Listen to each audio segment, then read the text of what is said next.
The Legend of Zelda Tears of the Kingdom released May 12, 2023 to unbelievable critical acclaim, with 10 out of 10 scores being given out like drugs to children on Halloween. It even won Best Action Adventure Game of 2023. But as someone who got into the game a little later than everyone else, what was all the hype about? And what is the truth behind this game's success? Is Tears of the Kingdom a masterpiece or overrated? Let's find out.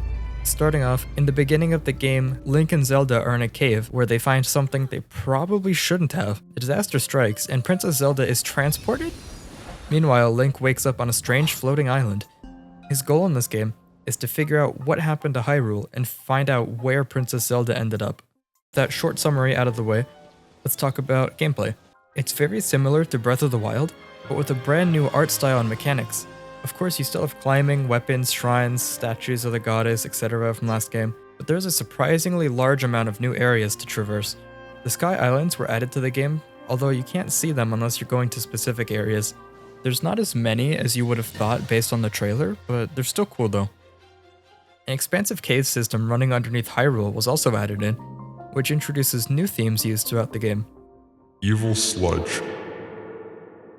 It hurts you if you step in it, and causes panic when you accidentally fall into a huge pool, but it is exclusive to caves for the most part. Although 34 hours in, I'm still not exactly sure what the purpose of the caves is.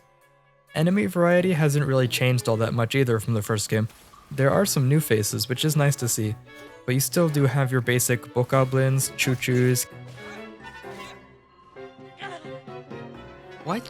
keys, guardians make a return. Ow. And there's these funny little wizard guys. But now sometimes you can run into a female variant, which is able to summon monsters and step on your balls. Did you see my message? No, I didn't. I like having my balls kicked. There are 4 regional phenomena that you must investigate in order to progress the story. Each one has its own individual crisis, and rewards for doing so are very worthwhile. You get brand new abilities similar to Divine Beasts in the first game, except it's a bit different. Instead of a specific ability, you get to summon a character that would assist you in battle and give you certain bonuses. This one here is the Vow of Sidon. It summons a water twink named Sidon and allows you to make your opponents wet. It's very good for getting elemental reactions to do increased damage. Side note, I've heard from some girls that they think he's really hot, but as a guy, I just don't see it personally. Anyway, without completing one of these early on, it is nearly impossible to kill enemies past the starting area. Just look at this. It's ridiculous.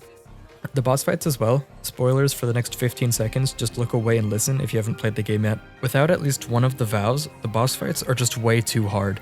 Like I said, the entire mechanics of this game revolve around elemental reactions, so unless you can cause some of those to happen with just playing as Link, you're not going to get very far, because all he has is a sword. Spoiler done. Another big change from the previous Zelda game is the introduction of live service updates.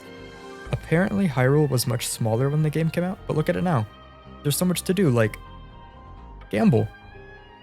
That's right, if you spent 10 years in the joint, this may be the route for you. New sages are added every now and then, and you have a chance to gamble for them, instead of completing the crisis if you really want to.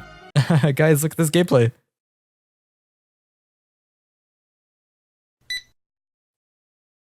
I'm having so much fun right now. Does this make Tears of the Kingdom pay to win? Kinda, but look at this beautiful landscape we got as a result of people spending extra money on microtransactions for this $70 game. Please, Nintendo, we need more gambling in our games, please. It's so much fun. One thing that really did let me down though was I really don't think these reviews were too far off saying this game is a masterpiece.